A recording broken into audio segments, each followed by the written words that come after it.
Bom dia! Vamos fazer agora a correção dos exercícios de revisão que foram passados lá na plataforma Apollo 12 Filial.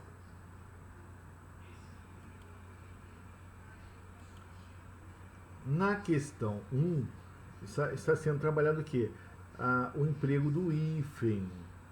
Então, no caso aí, né, o que vai ser cobrado também na prova, você vai identificar. Lá nós temos todos os casos. Então, na questão 1 aí, está perguntando qual das palavras o hífen foi empregado de maneira incorreta. Foi a letra D. Assim como o caso cor de vinho, água de colônia, não se emprega o hífen. Prosseguindo. Questão 2. Assinale a alternativa em que a palavra é formada por processo de aglutinação.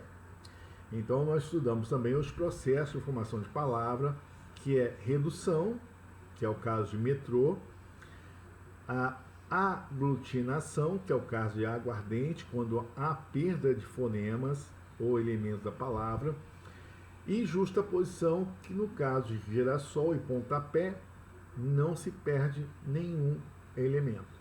Tá? Prosseguindo. Complete os espaços com os conectores adequados. Então, não podemos esquecer, tá, que nós estudamos a coesão referencial, lembram-se? Por substituição, elipse, tá? E depois nós entramos no assunto de coesão sequencial, que é estabelecida através dos conectores. E vimos que esses conectores estabelecem uma relação de sentido. Aí, ó, embora com seção, para que finalidade, visto que causa e C, condição. Então, na letra A, nós chegamos mais cedo para que tudo fosse organizado a tempo para a apresentação do espetáculo. Ou seja, eles chegaram cedo com a finalidade de que tudo fosse organizado a tempo para a apresentação do espetáculo. Letra B. Visto que ninguém contribuiu, não será possível a realização do evento. Ou seja, qual foi a causa do evento não ser realizado ou não ter sido possível a realização do evento? O fato de ninguém ter contribuído, tá? Letra C. Embora tivéssemos combinado com antecedência, não conseguimos realizar o espetáculo. Concessão, o que vem a ser isso? Ela introduz um fato que poderia impedir o que está expresso na oração principal, mas não impede, tá? Então, o que nós temos aí? Eles combinaram com antecedência, né? Ou seja, e o que é esperar uma combinação com antecedência? O espetáculo ter realizado, mas isso não impediu que o espetáculo não fosse realizado, tá? Letra D. Se chegar no horário, com certeza será possível de terminarmos antes das 10 horas. Então, o fato de terem chegado no horário, ou melhor, para que a reunião fosse terminada até as 10 horas, qual era a condição? Todo mundo chegar no horário.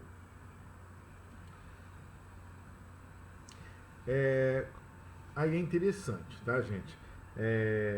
Interessante porque nós temos logo como advérbio, como também nós temos outras ocorrências na língua portuguesa. Por exemplo, o a ele pode ser artigo, pode ser pronome, pode ser preposição. Então a mesma coisa ocorre com não é que venha a ser pronome e preposição, não. A mesma coisa, o mesmo fenômeno acontece com logo. Ele pode ser tanto advérbio como conjunção, tá? Então aí o autor do livro mostra para a gente que trabalha isso aí. Então, ó, no caso, se quando ele é advérbio, ele é um advérbio de tempo, e conjunção coordenativa que estabelece uma relação de conclusão, da segunda oração com a primeira oração.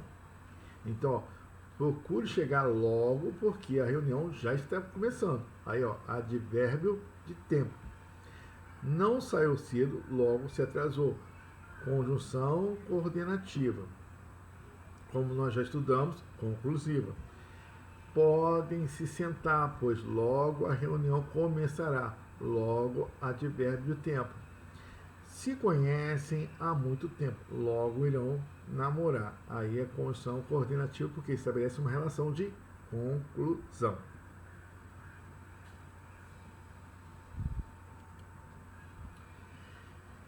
Questão 5. Os períodos são compostos por coordenação. Separe as orações com uma barra e depois classifique-as. Fez o trabalho, oração, ou melhor, antes de continuar, é bom deixar claro, né? Como que eu vou dividir essa oração, Luiz? É o seguinte, nós já estudamos o período simples, e nós vimos no período simples que os termos essenciais da oração é sujeito e predicado. E vimos até os casos de sujeito. Então, portanto, eu sei qual é a estrutura de uma oração. Aí é fácil eu identificar onde a oração começa e onde ela termina. Ou seja, onde termina a oração e quando começa uma outra oração. Então, quando as orações são apenas coordenadas assindéticas, eu simplesmente vou identificar as duas orações pela presença da vírgula, né? Ou então, não tendo vírgula, eu vou identificar a segunda oração por um conectivo ou uma conjunção coordenativa no início dessa oração. Então aí, ó, fez o trabalho, oração coordenada assindética, é a primeira oração. A segunda, mas não entregou ao professor, vai ser oração coordenada sindética adversativa. Então aí, ó, há uma oposição. Que oposição é essa? O fato dele ter feito o trabalho e não ter entregado ao professor. Se eu faço um trabalho, eu vou entregar ao professor, porque eu fiz o trabalho, tá? Letra B. Pegou as encomendas e saiu sem falar com ninguém. Então, pegou as encomendas, oração coordenada assindética. Por quê? Não tem síndide, não tem conjunção no início dessa oração. E a segunda, e saiu sem falar com ninguém. Oração coordenada sindética aditiva.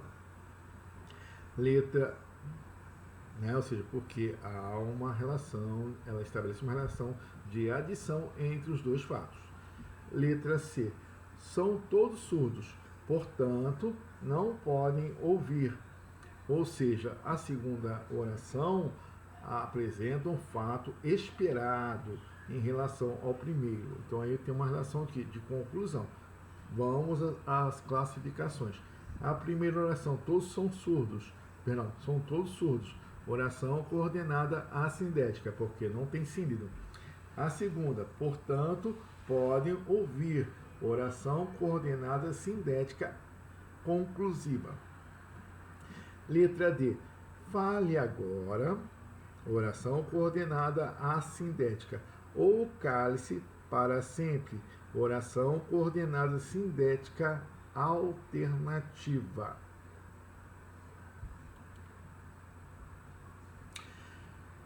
Analise as duas orações abaixo. No nosso livro foi colocado essa análise, ou seja, essa comparação entre as orações coordenadas adversativas e conclusivas, né? Então a explicação foi muito boa, portanto todos irão tirar boa nota na prova. Então aí é apresentado o quê? Um fato esperado. Na segunda, a explicação foi muito boa, mas ninguém foi bem na prova. Aí é um fato inesperado, pela sequência lógica, né, do que foi falado na primeira oração. E também, ó, porque há uma oposição entre os fatos. 7. Assinale a alternativa em que o conectivo foi empregado de maneira correta. Então, quais são eles? Ó, saímos da casa, pois estava quente. Ou seja, algo esperado. Estava quente lá dentro da casa, saíram porque estava quente dentro da casa, né? Aí eu saí da casa, mas estava quente. Meio totalmente sem sentido. Aí foi empregado de maneira incorreta. Estude ou a prova vem aí. Também. estranho. Estude porque a prova vem aí. A outra, faça o que ele manda ou você irá ter problemas, tá? Então, o que ocorre aqui? A que conclusão eu posso chegar? Não é conhecer a conjunção e colocando nas frases, não. Se eu conheço as conjunções, sei quais as relações que elas podem estabelecer, então a partir daí eu vou usar de forma o quê? Criteriosa, ou seja, o que eu posso expressar. Também, como foi proposto nos nossos exercícios, onde você, aluno, pode usar o que? A sua competência linguística. Você viu ali a frase, qual a condição mais adequada para ser usada, né? Então você usou sua competência linguística, como nesse exercício também. Então, prosseguindo. 8. Com relação ao uso de vírgula, assinale C para as alternativas corretas e I para as incorretas. Aí lembrando que nós vimos que quando o E aditivo, conjunção coordenativa aditiva, ligar duas orações com o mesmo sujeito, não se emprega vírgula. Agora, quando ela liga orações com sujeitos diferentes, aí se emprega a vírgula, ok? Então a primeira, ele regia e ela cantava. Então nós temos ele em primeira oração e ela na segunda oração. Então sujeitos distintos, vírgula correta. A segunda, fez as tarefas de casa e depois foi dormir. Aí o sujeito é o mesmo, a mesma pessoa que fez a tarefa é a mesma que foi dormir. Então, incorreta, essa vírgula está incorreta. A Amanda brincava no quintal e Gilberto assistia o futebol na sala. Aí nós temos dois sujeitos, Amanda e o Gilberto. Aí a vírgula está correta. O menino chamou o gatinho e ele acomodou-se no colo do menino. Então aí, ó, na primeira oração, menino, na segunda, ele se refere aqui ao gatinho. Então está correta o emprego da vírgula. O último, leu o livro e depois guardou em cima da estante. É a mesma pessoa. Então está incorreto.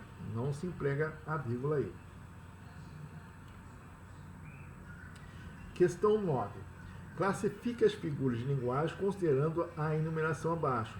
Elipse, ou seja, o que é elipse? Ocorre quando você omite um termo que é possível identificá-lo pelo contexto. E até vimos esse caso lá na coesão referencial, que também é estabelecida pela elipse. Pleonasmo. Nós vimos que o pleonasmo ele é um recurso expressivo quando ele é usado com finalidade expressiva, e ele torna-se um pleonasmo vicioso quando ele ocorre o quê?